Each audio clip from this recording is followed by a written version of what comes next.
Hi guys, मैं हूं अभी इंतखाब। देखिए, योद्धा वो होता है ना जो जीवन में लड़ता रहता है जब तक वो सफल नहीं हो जाता। तो आपकी इस लड़ाई में हम आपको हथियार देंगे और आज के हथियार का नाम क्या है, जैसे कि आप देख रहे होंगे, भारत का भूगोल।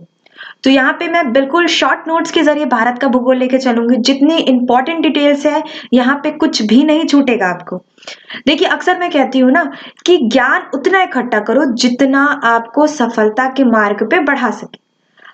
हम कहाँ से, अगर हम मरुस्थल में कुआं खोदने लगते हैं तो मरुस्थल से हमें पानी तो मिलेगा नहीं। हम मेहनत करते जा रहे हैं, मेहनत करते जा रहे हैं और सफल हम नहीं हो रहे, क्योंकि हम सही से ज्ञान के क्षेत्र में नहीं पहुंचे, हमें सही ज्ञान अर्जित नहीं हो पा रहा है। हम बहुत ढेर सारा ज्ञान तो अर्जित कर रहे हैं, पर काम का कहाँ है? तो जितना काम का है उतना पहले अर्जित करो, क्योंकि सफलता के लिए, जैसे कहते हैं ना, कंपलसरी कुछ चीजें, तो जितना कंपलसरी नॉलेज है, कंपलसरी ज्ञान है, पहले उसको इकट्ठा कर लो।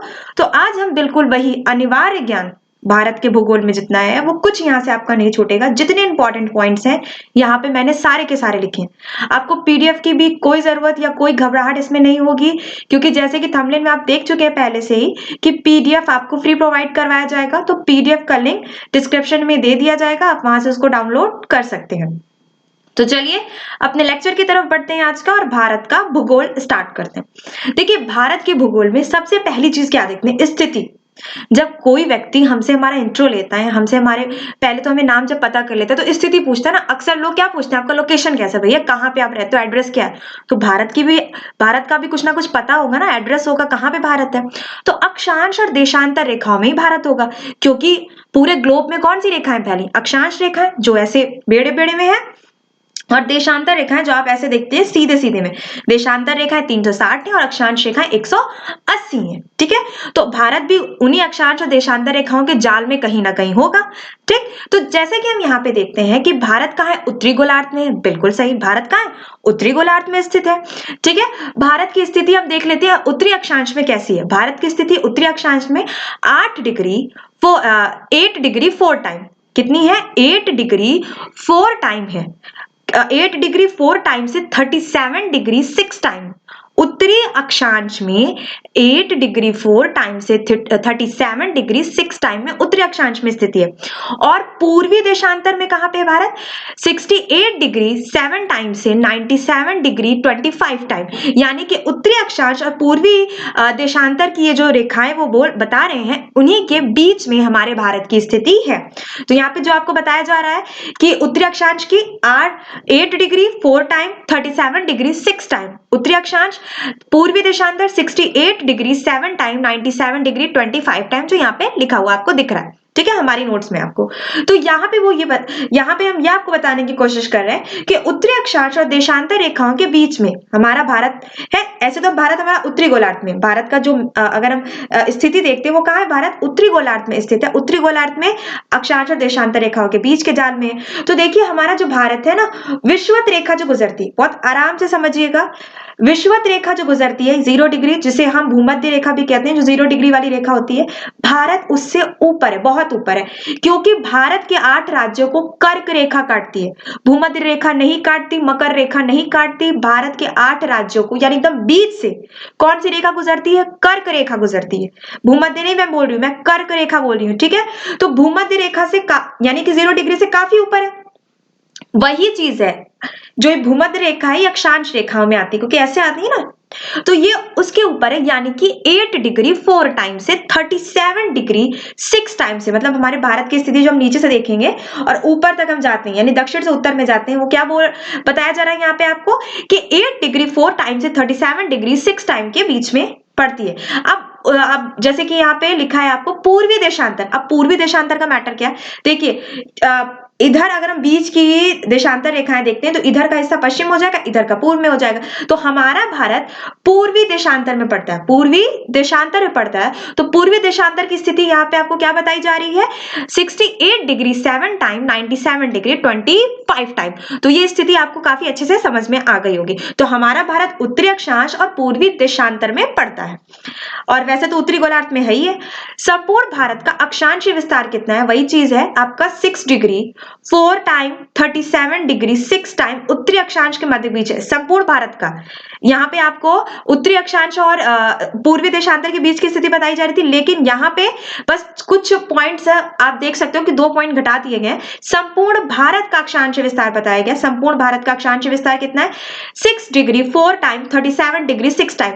ये क्वेश्चंस आपको परेशान करने के लिए ऐसे दिए जाते हैं कि जब भारत की स्थिति पूछी जाती है उत्तरी अक्षांश में कितनी है, पूछी जाती है कि संपूर्ण भारत में अक्षांश विस्तार कितना है, तब आप इस पर टिक करेंगे 6 डिग्री 4 टाइम। और जब सिर्फ आपसे पूछी जाए कि उत्तरी अक्षांश में भारत की स्थिति कितनी है, आप देख सकते हो कितनी रेखाओं के बीच में पड़ रही है, तो 68 degree 7 time and 8 degree 4 time and 37 degree 6 time. ये 68 वाला तो मैटर पूर्वी देशांतर वाला हो जाएगा, और उत्तरी अक्षांश वाला हमारा कौन सी डिग्री पड़ेगी? 8 डिग्री 4 टाइम 37 डिग्री 6 टाइम। ठीक है, जैसा हमारा पहला पॉइंट है। अब हम थर्ड पॉइंट पे आ जाते हैं। भारत का क्षेत्रफल कितना है? 32,87,263 वर्ग किलोमीटर। बहुत ज्यादा है ना। क्षेत्रफल की दृष्टि से हम देखते हैं भारत 7वें स्थान पे आता है। तो 6 कौन कौन से कंट्रीज आते हैं उस पर भी बात कर लेते हैं। तो 6 हमारी कंट्री कौन कौन सी है? रूस सबसे नंबर 1 पे आती है। रूस के बाद कनाडा, चीन, संयुक्त राज्य अमेरिका, ब्राजील एवं ऑस्ट्रेलिया। रूस, कनाडा, चीन, संयुक्त राज्य अमेरिका, ब्राजील एवं ऑस्ट्रेलिया, ये सब हम देख सकते हैं कि भारत ये 6 कंट्री है, ये भारत से पहले आते हैं। भारत 7वें स्थान पर क्षेत्रफल की दृष्टि से आता है। आपको काफी अच्छे से ये याद रखना है कि 32,87,263 वर्ग किलोमीटर में भारत फैला हुआ है। भारत का पूरा क्षेत्रफल है। भारत की जल एवं स्थल सीमा से लगे देश कौन कौन से? बांग्लादेश, म्यांमार, पाकिस्तान। भारत की जल और स्थल सीमा से लगे हुए कौन कौन से देश हैं? बांग्लादेश, म्यांमार, पाकिस्तान। आप इसको 3-4 बार जब रिवीजन करेंगे या आप मेरा पूरा वीडियो बहुत ध्यान से भी लास्ट तक देख लेंगे ना, तो आपको सारे के सारे पॉइंट 100% श्योर है कि याद हो जाएंगे। क्योंकि जब आपसे क्वेश्चन पूछा जाता है तो ऑप्शन में आपके 4 ऑप्शन होते हैं, तो एकदम आपको एग्जैक्ट रटना नहीं होता। कुछ अगर आपको थोड़ा बहुत मिलता हुआ मिल गया तो आप इसको टिक कर सकते हैं। जैसे ट्रिक्स होती है, मैंने ट्रिक से भी पढ़ाया आपको। ठीक है, तो अब बात कर लेते हैं कि भारत की बिंदु की, मतलब 4 बिंदु होंगे भारत का। अगर हम नक्शा देखते हैं तो 4 बिंदु होंगे। एक तो उत्तर में होगा, एक दक्षिण में होगा, एक पश्चिम में होगा, एक पूरब में होगा। तो यहाँ पे उत्तर का नहीं लिखा गया जैसे कि आप देख रहे हैं। तो उत्तर में मैं बता दे रही हूँ, उत्तर के पॉइंट को क्या कहते हैं? इंदिरा कॉल बोलते हैं। एक ट्रिक पकड़ लो छोटी सी। जब हम किसी को कोई कॉल करता है, हमें जब हमें कोई कॉल करता है तो हम उसको क्या देते हैं? उत्तर देते हैं। हेलो भैया कौन हो आप? तो उत्तर देते हैं। तो यहाँ पे आप पकड़ सकते हैं कि उत्तर में क्या है? इंदिरा कॉल है, और दक्षिण में इंदिरा पॉइंट है। देखिए यहाँ पे है, उत्तर में क्या है? इंदिरा कॉल है, दक्षिण में इंदिरा पॉइंट है। पश्चिम बिंदु सरक्रिक है। पश्चिम बिंदु सरक्रिक है। पश्चिम बिंदु सरक्रिक गुजरात में पड़ता है, और पूर्वी बिंदु वलांगू अरुणाचल प्रदेश में पड़ता है। आपको पता होना चाहिए कि भारत में सबसे पहले सूरज कहाँ दिखता है? तो भारत में सबसे पहले सूरज अरुणाचल प्रदेश में दिखता है हमारे। भारत एवं चीन की सीमा को मैकमोहन रेखा कहते हैं। भारत और चीन की बीच की जो सीमा रेखा उसे हम क्या बोलते हैं? मैकमोहन रेखा बोलते हैं। भारत एवं पाकिस्तान के बीच की सीमा रेखा को क्या बोलते हैं? रेडक्लिफ रेखा बोलते हैं।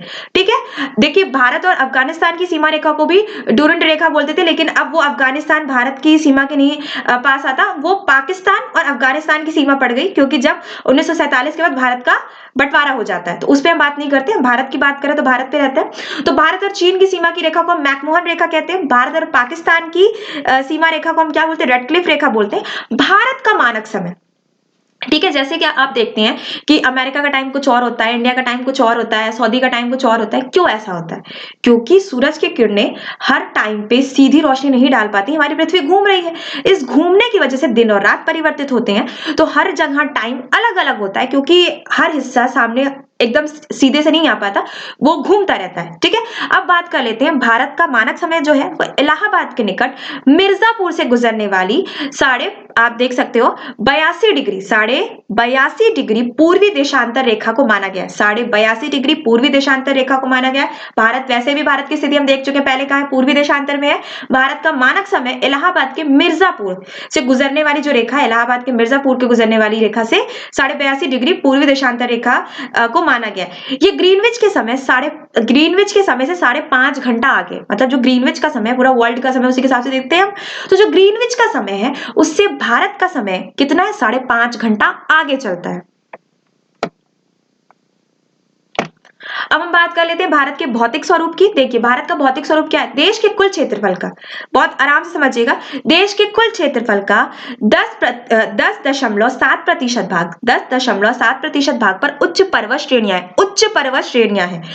अब एक एक शब्द को काफी अच्छे से समझिए। उच्च पर्वत श्रेणियां यानी कि काफी ऊंचे पर्वत है यहाँ पे, जिनकी समुद्र तल से ऊंचाई कितनी है, जिनके समुद्र तल से ऊंचाई कितनी है, 2135 मीटर या उससे अधिक है, यानी 2135 मीटर या उससे भी ज्यादा है, यानी काफी ऊंचे होंगे और अधिक है। और हम देखते हैं कि 305 मीटर या 2135 मीटर की ऊंचाई वाली पहाड़ियां 18.6% है, यानी कि 305 से जो 2135 के बीच में आती हैं उनका क्षेत्र कितना है, 18.6%। और जो 2135 से ऊपर चली जाती हैं, अब उसकी कोई सीमा नहीं है, 2135 से ऊपर चली जाती हैं, वो कितनी बढ़ जाती हैं, आप देख सकते हैं 10.7%।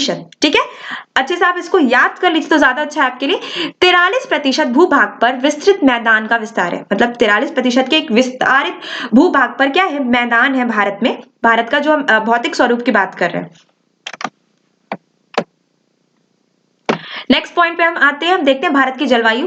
किसी क्षेत्र में लंबे समय तक जो मौसम की स्थिति होती है उसे उस स्थान की जलवायु कहते हैं। देखिए जलवायु ऐसी नहीं होती कि शाम को अगर मौसम हर टाइम चेंज होता रहता है, लेकिन जलवायु एक लंबे टाइम के लिए होती है। जलवायु रोज रोज के हिसाब से हम नहीं बोल सकते कि आज ठंडी जलवायु है, गर्म जलवायु, ऐसा नहीं। एक लंबे टाइम को, यानी 30 साल, 60 साल, 50 साल, इन एक लंबे टाइम का जो समय होता है, इसको देखने पे आधारित हम तय करते हैं। उन 30 साल 40 साल के मौसम को देखने के बाद हम तय करते हैं कि अच्छा यहाँ की जलवायु ऐसी है। जलवायु और मौसम में यही परिवर्तन होता है।